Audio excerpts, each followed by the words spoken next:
Isa akong royalty from England. Direct descendant ni Queen Elizabeth. Baliw. Eto si Eya, Ambitious frog? Kokak. ang medyo pangit na may-ari ng diary. 3,500 kada buwan, 1 month advance, 1 month deposit, 5,000 deposit sa Meralco, 2,500 sa tubig, 4 kayo sa kwarto, bawal ng tila ng boyfriend, saka bawal mag-alaga ng aso. O ano, kukunin mo ba? Hindi na ho. May boyfriend kasi ako eh. Hindi nga. Sige na ho, kahit anong trabaho, desperado na ho ako eh. Good luck. Sana magtagal ka. You don't have to be rude. Tama! Sino to? Si Cross, ang crush ng bayang pogi na, monster naman. Ang anak ko is human, but also he is half halimaw. Mukha mo pala yun. Akala ko connected dots. Ay! Pangit na nga. Lampa pa. Hi, kilala mo ba si Cross Sanford? Eto naman si Lori, ang half-British BFF ni Eya. Alam mo, ewan ko sa'yo kung ba't nagustuhan mo yung tao na yan. Elementary classmate ko na si Cross. I always got bullied. Lagi niya ako pinagtatanggol. I would like you all to meet my girlfriend. Si Cross, sigurado ka? Sinadya ko yun para mas lalo kanilang paginitan. So you and your pimples will be miserable. Can I order you?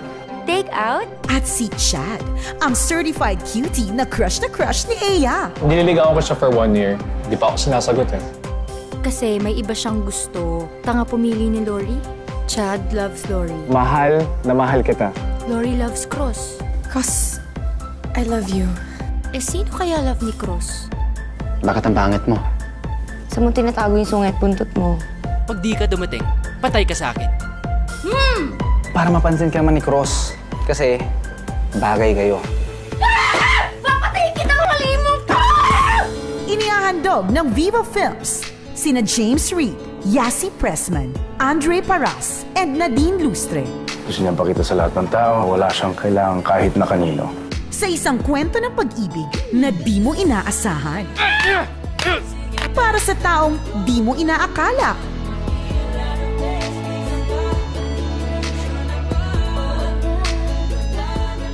O ano? Paano nga ba kung ma-inlove ka sa isang taong alam mong hindi mai-inlove sa'yo kahit kailan?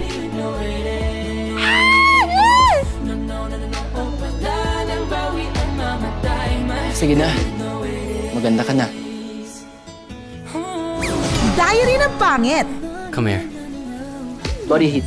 Ano? Huwag kang maarte. Hindi ka maganda. Directed by Andoy Ranay.